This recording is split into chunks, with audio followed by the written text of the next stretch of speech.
Hey hi நண்பர்களே, இன்றைக்கி என்ன லஞ்சுன்னு பார்த்துடலாமா? ஃபர்ஸ்ட்டு சுட சுட சோறு, அதுக்கப்புறம்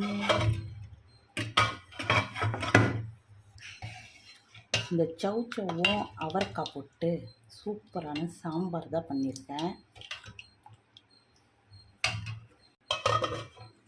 சைட் டிஷ்க்கு சூப்பரான ஆவி பறக்க பீஃப் பெப்பர் கிரேவி தான் வச்சுருக்கேன். ஏன்னா பனி டைம் எல்லாருக்கும் சளி பிடிச்சிருக்கு. ஸோ அதுக்காக நல்ல காரசாரமான பீஃப் பெப்பர் கிரேவி நல்லா சூடாக இருக்காங்க. ஃபைனலாக மை ஃபேவரட் அப்பளம். இப்போ சாப்பாடு பிளேட்டில் சர்வ் பண்ணிக்கலாம்.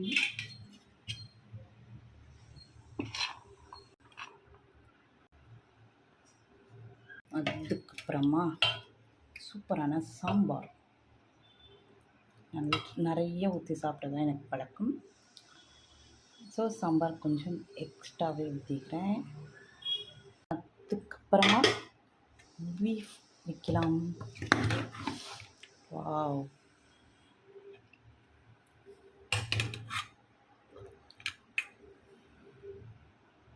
ஓகே. அப்புறமா என்னோடய ஃபேவரட் அப்பளம். அவ்வளோதான், லன்ச் ரெடி. உங்கள் வீட்டில் என்ன லன்ச்சுன்னு கமெண்ட் பண்ணுங்கள். வீடியோ பிடிச்சிருந்தால் லைக் பண்ணுங்கள், ஷேர் பண்ணுங்கள், எனக்கு சப்போர்ட் பண்ணுங்கள். பாய். நாளைக்கு ஒரு லன்ச் வீடியோவில் பார்க்கலாம்.